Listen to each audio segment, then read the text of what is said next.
Hey everyone, sorry for the lighting and a bit of noise, but today is July 12th and tonight my phone almost already fell off this banister out into the yard, so I'm up on the second floor.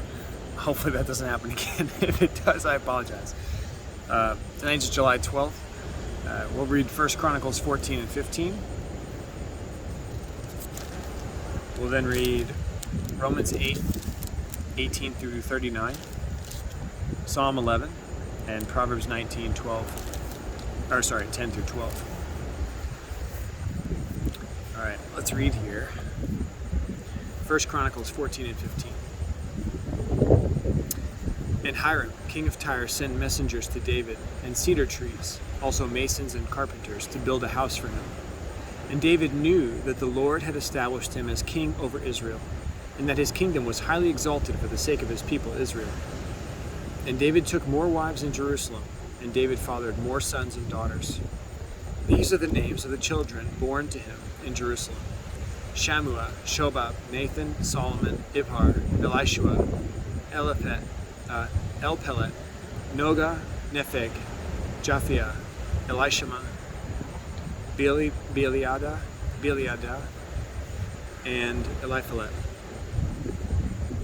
When the Philistines heard that David had been anointed king over all Israel, all the Philistines went up to search for David. But David heard of it and went out against them. Now the Philistines had come and made a raid in the valley of Rephaim.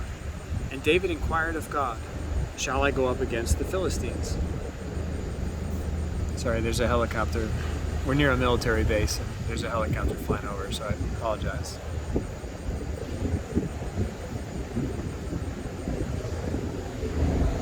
I don't think it even has any lights on it.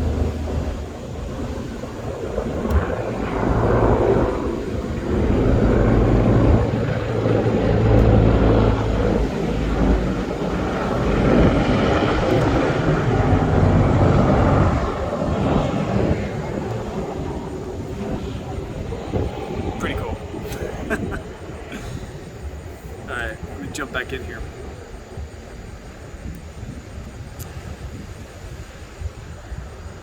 And David inquired of God, "Shall I go up against the Philistines?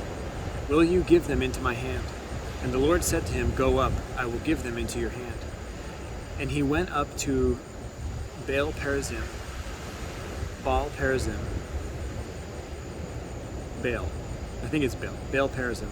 and David struck them down there. And David said, God has broken through my enemies by my hand like a bursting flood.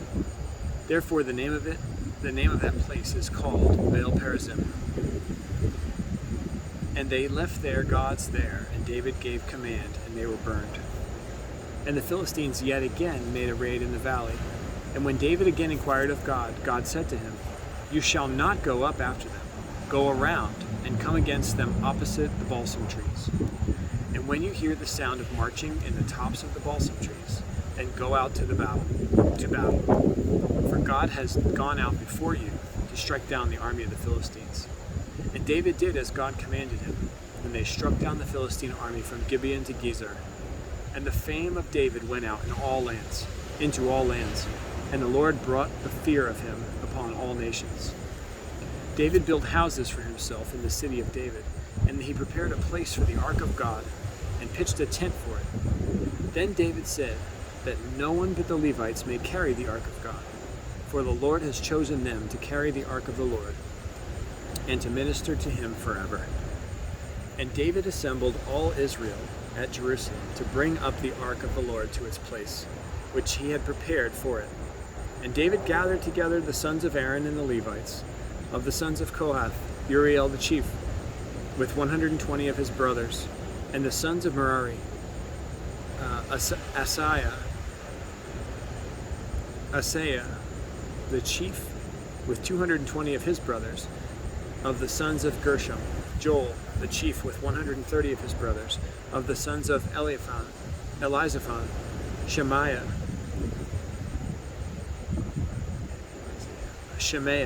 the chief, with 200 of his brothers, of the sons of Hebron,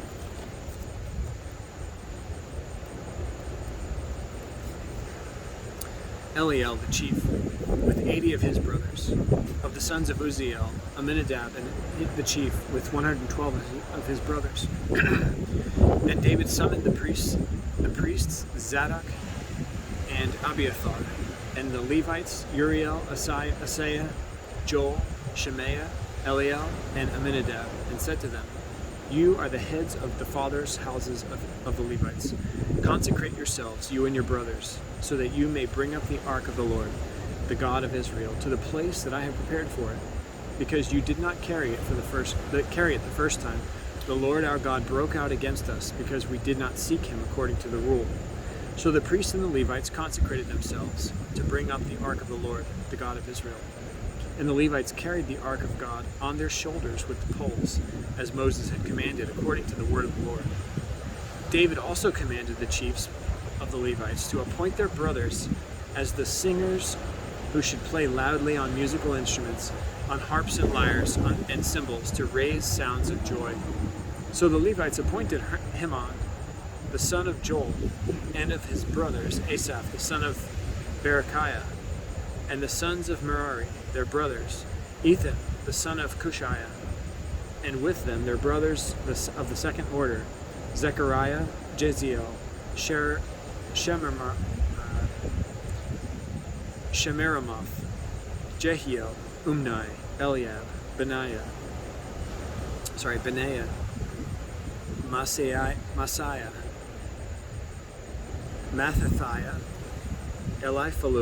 Eliphalehu, and Mikneiah, and the gatekeepers Obed-Edom,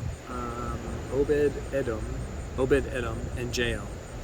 The singers Heman, Asaph, and Ethan were to sound bronze cymbals. Zechariah, Aziel, Shemiramoth, Jehiel, Unai, Eliab, Messiah, and Benaiah were to play the harps according to Alamoth. But Mattathiah, Eliphalehu, Mikneiah, Obed-Edom, Jael, and Azariah were to lead with lyres according to the Sheminith. Chaniah, leader of the Levites in music, should direct the music, for he understood it. Berechiah and Elkanah were to be gatekeepers for the ark. Shebaniah, Jehoshaphat, Nathanael, Amasai, Zechariah, Benaiah, and Eleazar the priests should blow the trumpets before the ark of God. Obed-Edom and Jehiah were to be gatekeepers for the ark. So David and the elders of Israel and the commanders of thousands went to bring the ark of the covenant of the Lord from the house of Obed-Edom with rejoicing.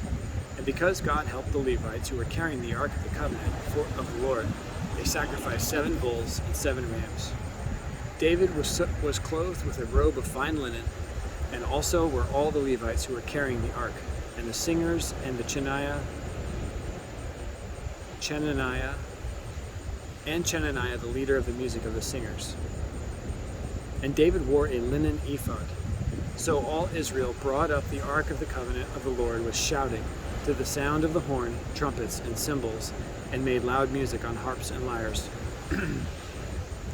And as the ark of the covenant of the Lord came into the city of David, Michal, the daughter of Saul, looked out of the window and saw King David dancing and celebrating, and she despised him in her heart. Romans 8:18 through 39. Sorry for the light.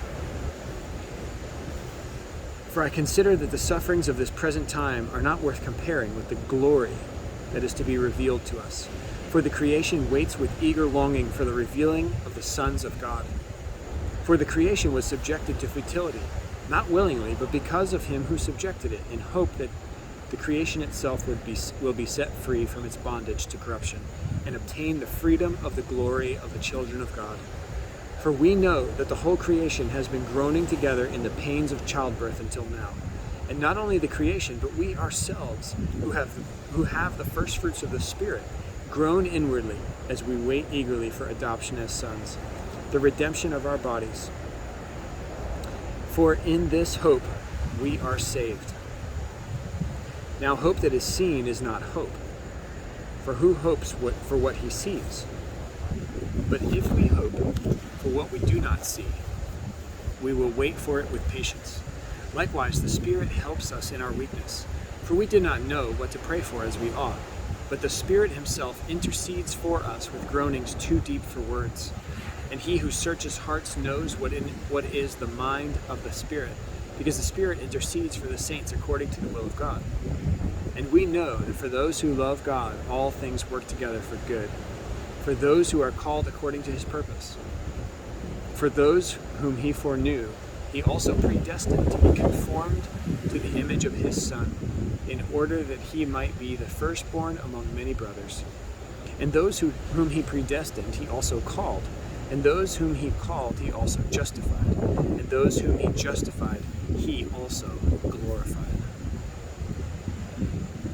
What then shall we say to these things? If God is for us, who can be against us? He who did not spare his own Son, but gave him up for us all, how will he not also with him graciously give us all things? Who shall bring any charge against God's elect?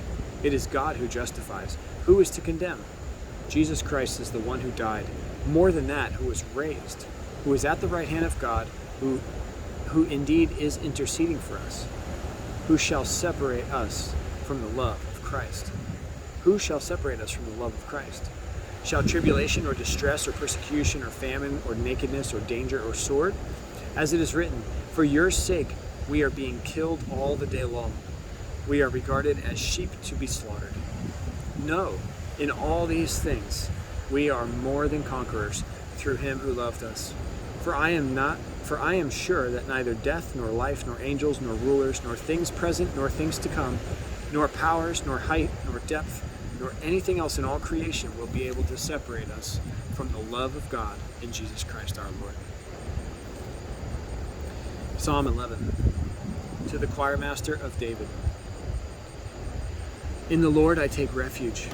How can you say to my soul, flee like a bird to your mountain? For behold, the wicked bend the bow. They have fitted their arrow to the string, to shoot it in the dark at the upright in heart. If the foundations are destroyed, what can the righteous do? The Lord is in his holy temple. The Lord's throne is in heaven. His eyes see. His eyelids test the children of man. The Lord tests the righteous, but his soul hates the wicked and the one who loves violence. Let him rain coals on the wicked, fire and sulfur, and a scorching wind shall be the portion of their cup. For the Lord is righteous. He loves righteous deeds. The upright shall behold his face. Proverbs 19:10 through 12. It is not fitting for a fool to live in luxury, much less for a slave to rule over princes. Good sense makes one slow to anger, and it is his glory to overlook an offense. A king's wrath is like the growling of a lion, but his favor is like the dew on the grass. All right. Tomorrow, if I can get my page turned, it is July 13th. Tomorrow we will read 1 Chronicles 16 and 17. Romans 9, 1 through 29. Psalm 12.